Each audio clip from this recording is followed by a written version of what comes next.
Chair.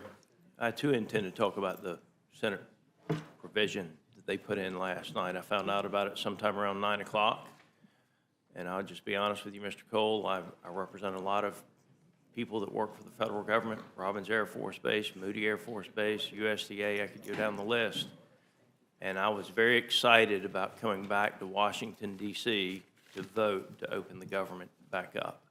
And then when I saw what the Senate did last night, I'll be honest, I had a hard night.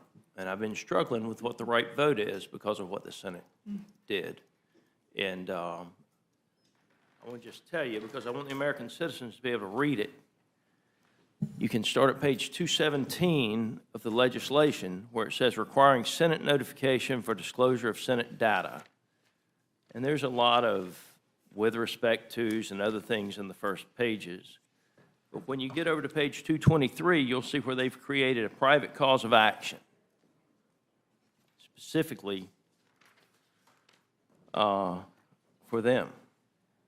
And it goes on and it says that cause of action, and this is on page 224, any senator whose Senate data or the Senate data of whose Senate office has been acquired, subpoenaed, searched, accessed, or disclosed in violation of this section may bring a civil action against the United States if the violation was committed by an officer, employee, or agent of the United States or of any federal department of agent or agency.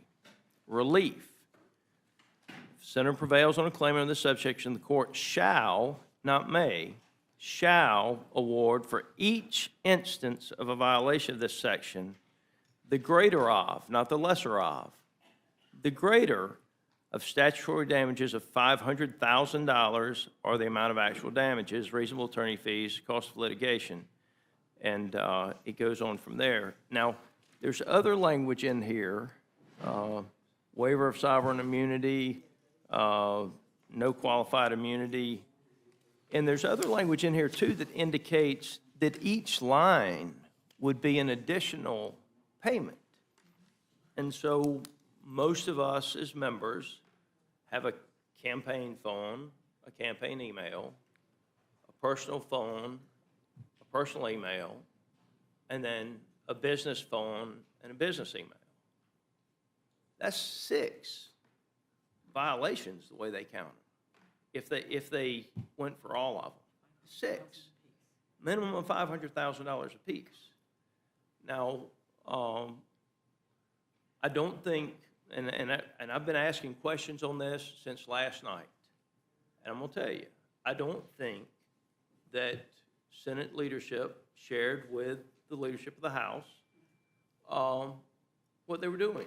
Now, I want the Democrats to know this. My understanding is that Chuck Schumer was very much aware and signed off on this particular language as well. So just, y'all might want to ask questions about that. I'm just telling the truth on this. Is as soon as I found out about it, I started asking questions. But they're saying, well, the executive branch shouldn't be checking up on the legislative branch. Well, there's some truth to that. There's a lot of truth to it. I believe in the separation of powers. And they talk about it being good governance. The thing that I can't get past, though, and this is, again, I mean, for the American citizens, if you go to page 227 of the bill, limited retroactive applicability. In general, the amendments made by this section shall apply to any acquisition, subpoena, search, accessing, disclosure of Senate data as defined in Section 10A of the Legislative Branch Appropriations Act of 2005, and to any failure to disclose such an acquisition, subpoena, search, accessing, or disclosure occurring on or after January 1 of 2022. So it's given them the ability to retroactively go back. We know, you literally know who, at least, we may not know all of them, but we at least know the list of some of them. In this paragraph, the term violation section 10 is the meaning given to the violation section. It goes on from there. But there's also language in there where it indicates that each account is a separate payment. Now, this language did not go through any committee markup. This language was not shared with the House of Representatives prior to it being put in the bill. And I personally agree that it should be removed. The problem is, if we remove it, the Senate, it has to go back to the Senate. And then you're right back to where you were 40 days ago, where all of a sudden you're trying to get a piece of legislation out of the Senate. And so, I mean, I've struggled. I want you to know that, Mr. Cole. I want the American citizen. I've struggled with what the right course of action here is, because what they did is wrong. This should not be in this piece of legislation. And they can say it's about good governance all they want to. When they made it retroactive, then all of a sudden it was no longer about good governance. There's actually a list of people that know they will get paid as soon as this thing is signed. At least they've got the coupon where all they have to do is go file at the courthouse and get paid. And I haven't decided exactly what I'm going to do. My gut is, because of the way this place is so dysfunctional now, that the right thing to do is to get the government cut on as soon as possible and make sure that the American citizens are watching what those senators do and hold them to account for what they did. And at the same time, the House put legislation out that actually reverses what the Senate has done. They should vote on this in the light of day. If they think this is the right thing to do, then they should have a committee meeting and a straight up or down vote on it. Don't hold my people who work in my district at Robins Air Force Base paycheck any longer than it's already been held. And so I want you to know, Mr. Cole, you're our chair. I respect you tremendously, as much as I respect anybody in this House, and as much, I mean, I can take everybody I ever met. I have tremendous respect for you. You are a man of integrity and honesty, and when you tell me you didn't know, I trust you. And when Mike Johnson, when I'm asking questions about it at 9 o'clock last night, I don't think our side knows. I think the Dems and the Republicans in the Senate knew, though. I do. I want you to know that. And but this is,